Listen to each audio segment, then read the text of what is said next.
Good morning বন্ধুরা, তোমরা সবাই কেমন আছো? আই হোপ তোমরা সবাই ভালো আছো। আর আজকে একটা জায়গায় যাবো আর কি। তো তারপরে সেখান থেকে একটু সময় লাগবে, মানে অনেক দিন ধরে ভাবছি জিনিসটা করব, কিন্তু করাই হচ্ছে না। আর যেহেতু বর্বপু যাচ্ছে, তো একজন একটু লিপস্টিকটাও পরে নিলাম। লিপস্টিক তো আমি সচরাচর পরি না, তো ওর সঙ্গে ওর একটা ডিমান্ড থাকে সবসময়, ওর বউ একটু সেজে গুজে থাকবে, সেটা আমি করি না কখনো। আর ও যদি যখন আমার সঙ্গে বেরোয় তখন একটু মানে না না করলেও হয় না, পরে আমাকে আবার উল্টোপাল্টা বলবে ওখানে। তো তার জন্য বন্ধুরা, তো এই যে রেডি হয়ে গেছে। আর এটা বললাম না, একটা জিনিসের জন্য তারপরে ভাবলাম না এক্ষুনি কেনার দরকার ছিল, কারণ এখন শীতকাল পড়ছে না, এখনই কিনলাম।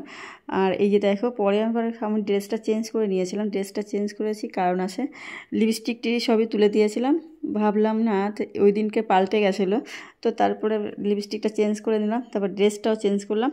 আর এই যে আমি বসে আছি, দেখতেই পাচ্ছ, তোমাদের দেখাচ্ছি এইটা। আর প্রথমেই বলে রাখি বন্ধুরা, ভিডিওটা অনেক দিনের করা, অনেক দিনই করা। ভিডিওগুলো করতে একটা ভিডিও করতে অনেকটা পরিশ্রম লাগে, অনেকটা সময় লাগে। তো এই যে বসে আছি আর বুঝতেই পারছো, ইলেকট্রিকের ফ্রিজ ট্রিজের সব দেখতে পাচ্ছ। আমি এখানেই এসেছি। আর বললাম, একটা শখের জিনিস, অনেক দিনের শখ, আমার শখ, কিন্তু আমার প্রয়োজন লাগবে কি হয়তো আছে বলেই লাগাবো। আর মেয়েরা হিসাব করাচ্ছে, মানে কত টাকা লাগবে সেটা হিসাব করে, কিন্তু সত্যিই ও হিসাবটা করতে পেরেছে ভালো। এটা মানে অনেক টাকারই বাজেট, সেটা ও হিসাব করে দেখাচ্ছে। ওকে নিয়ে আবার পরে স্কুল থেকে নিয়ে গেছিলাম, মানে ওকে অনেকক্ষণ ধরে মানে এখানে বসে আছি, তো স্কুল ছুটি হয়ে গেছে, তারপর আমি আনতে গিয়ে নিয়ে এসে। আর এদিকে টোটোর চাকা খুলে গেছে, সেখানের জন্য আর একটু ওর বাবা, মানে আমি ভিতরে বসে আছি, ওর টোটোর চাকা খুলে গেছে সেটা দেখছে। এবার এখানে অনেকটা ভিড়ও জমে গেছে, সেই জন্য আমাদের মানে মানে বিলটা করতে পারছে না। তো এই জন্য আমি আবার বসেও রয়েছে, আমার আর উঠতে ইচ্ছে করছিলো না। তো ওরও টোটো খুলে গেছে। মানে এখন সত্যি টোটোতে খুব অ্যাক্সিডেন্ট হয়, কিন্তু খুব আমার হাজব্যান্ডের মাঝে খুব অ্যাক্সিডেন্ট করেছিল। আর ওই যে শোনো বন্ধুরা, অনেকক্ষণ ধরে সেই সব দুপুরবেলার কাজ, আর সেই মানে মানে অপেক্ষা করতে একবার ধৈর্যের বাঁধ পুরো ভেঙেই গেছিলো। আমি ভাবছি কী হবে কি আদৌ তো টাকা দিয়ে আসলাম, পেমেন্ট করে আসলাম, জিনিসটা কি আসবে না। তো তার জন্য অনেকক্ষণ ধরে আমি একবার ফোনও করেছিলাম যে কখন, তো বলছে এখনও মাল ঢোকেনি, আসলেই পাঠিয়ে দেবো। তো এখন প্রায় 8:30-9টা বাজে, তুমি বুঝতে পারছো। আর একটা শখের জিনিস, বুঝতেই পারছো। আর যে জিনিসটা বাড়ি থাকে না, সেই জিনিসটার প্রতি একটা মানুষের চাহিদাও থাকে। তারপর কি বলো তো, সেই জিনিসটা যদি কেনা হয়, তারপরে তার উপরে আরও ডবল একটা আকর্ষণবোধ তৈরি হয়। তো আমাদেরও একটু সেম, মানে এটা আমার ক্ষেত্রে হয়েছে, তাই আমি বললাম, সবার ক্ষেত্রে না হতেও পারে। তো এইটা আমার প্রায় বিশাল একটা আকর্ষণ হচ্ছে, কখন আসবে, আসলে টাকাটা কি মার গেল নাকি, মানে এই জন্য খুব টেনশান হচ্ছিলো। আর এখানে লাইটটা বন্ধ করে দিয়েছিলাম বলে লাইটটা জ্বালালাম, ঘরে ঢোকাবো। সেই প্রতীক্ষার জিনিসটা কি অপেক্ষা করতে ধৈর্যের বাঁধ পুরো ভেঙেই গেছিলো। আর সত্যি কথা, আমাদের মতো সংসারে মানে নর্মাল একদম, মানে এত সাধারণ পরিবারে মানে এইসব শখ না করাও ঠিক, কিন্তু কী বলা যায়, এখন মানে ভাবি কদিন বাঁচবো, একটু শখটা করেই যায়, এই ভেবেই করা। আমার পরের তো একদমই মানে ইচ্ছার বিরুদ্ধে করা এইসবগুলো, ও একদমই করতে চায় না, কিন্তু আমি একটু জোর জবরদস্তি করি বলেই করা হয়। আর দেখো আমার শখের জিনিসটাকে কীভাবে টেনে নিয়ে যাচ্ছে। তো আমার খুব কষ্ট হচ্ছিলো যে এইভাবে নেচে যদি কিছু হয়ে যায়, বুঝতেই পারছো। আর আমি তো একটু খুঁতখুঁতে, তোমরা তো জানো, সমস্ত মানে ব্যাপারটা একটু পারফেক্ট হতে হবে। নোংরা চোংরা হাবি যাবে, এমনটা সবসময় একটা ক্লিন পরিষ্কার এটা থাকে। আর এই যে হচ্ছে কি, সেই ওই অপেক্ষার জিনিসটা কী ছিল বলো বন্ধুরা, আমার ছিল এসি কিনে নিয়ে এসেছিলাম, শীতকালেই কিনেছি এই কারণে, শীতকালের দিকে একটু দাম কম থাকে। এই যে লাভ করতে গেছিলাম, যে লাভের জন্যই কিনাই টাইমে, শীতের সময় একটু 4-5 হাজার টাকা কম হলেও কম, কারণ আমাদের মধ্যে সাধারণত 4-5 হাজার টাকা কম মানে অনেকটা ব্যাপার। তো সেই জন্য শীতকালে এসিকে হয় গরমকালে কেনে, কিন্তু আমি শীতকালে কিনে নিয়েছি এসিটা। আর হচ্ছে কি, সেই জন্য 4-5 হাজার টাকা কমও পড়েছে এটা। আর এইটা হচ্ছে মেয়ে আর কি বায়না করছিল, মা আমি একটু পিঠে খাবো, কারণ পাশের বাড়িতে আমার এক কাকিমা আমাকে 2টো পিঠে দিয়েছিল, তো ওকে একটা দিয়েছে, আমি একটা খেয়েছি। এবার খাওয়ার পরে বলছো, মা যাও নিয়ে আসো না ঠাম্মির কাছ থেকে আর 2টো চেয়ে নিয়ে আসো না, আমি খাবো, আমার খুব ভালো লেগেছে। তো তারপরে আর কী করে, আনা তো যায় না। তো আমি কী করলাম, তারপরে বাজারে গেছিলাম, আমি তো বাজারে করি, তোমার সাথে এখন মোটামুটি সবই বাজার করি, কারণ ওকে দিয়ে বাজারগুলো উল্টোপাল্টা বাজার করে।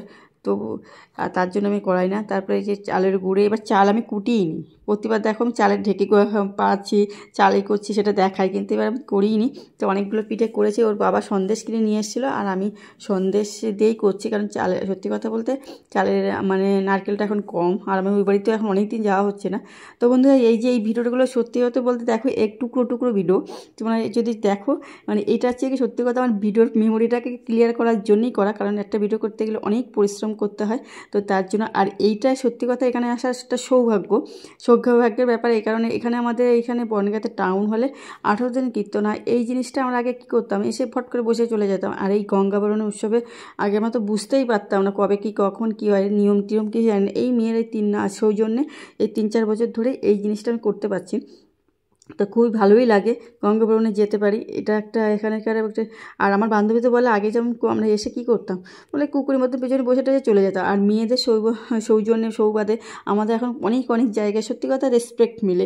ওদের নাচের প্রোগ্রামে যাই, যেখানে ব্যায়ামের টাইমে ওই রেসপেক্টটা বেশ ভালোই লাগে, আর রেসপেক্ট পেতে সবারই ভালো লাগে।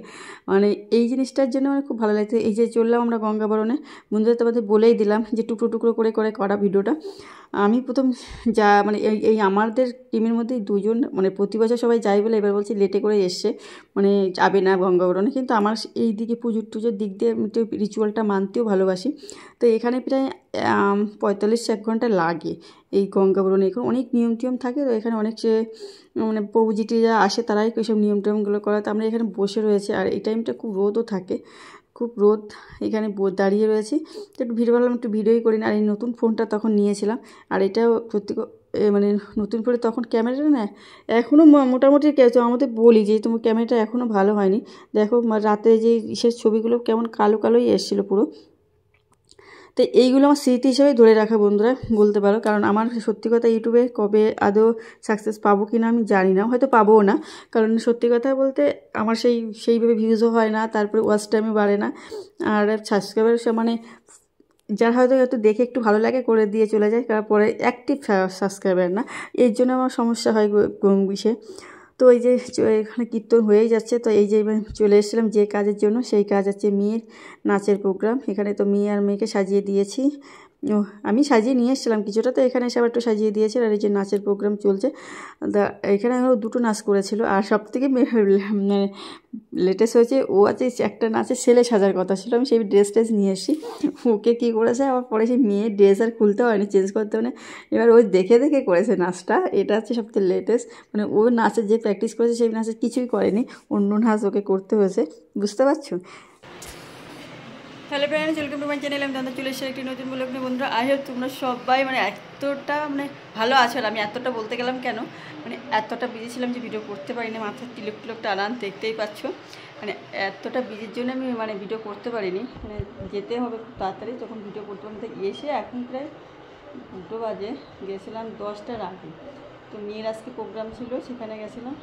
তো আজকে দিনের অনুষ্ঠান ছিল আমাদের এখানে, খুব বড় একটা মানে কীর্তন হয় 18 দিনের, সেই 18 দিনের কীর্তনে এদের দিয়েই প্রোগ্রামটা প্রতি বছরই করানো হয়। এদেরকে 3 বছর, আমার 3 মেয়ে 3 বছর নাচ, 2 বছর নাচ শিখছে, প্রথম ঢুকে পরে শিখেছিল, সেই বছর হয়েছে গত বছর, 2.5 বছর, এদের 3 বছর হয়ে গেল। আর এই দেখো আমার শিবকর্ণা একাকার করেছে, এখন আর করতে পারবো না, কারণ এই যে একবার ড্রেসগুলো চেঞ্জ করতে হবে। তো বন্ধুরা তোমরা দেখতে থাকো, আমার ভিডিওটা দেখো। আমি ঠিকঠাক আমি দিতে পারছি না এই সময়টা, এই মানে জানুয়ারি ফেব্রুয়ারি মাসটা খুব চাপ থাকে, ওর প্রোগ্রাম থাকে এত, ওই জন্য। তো বন্ধুরা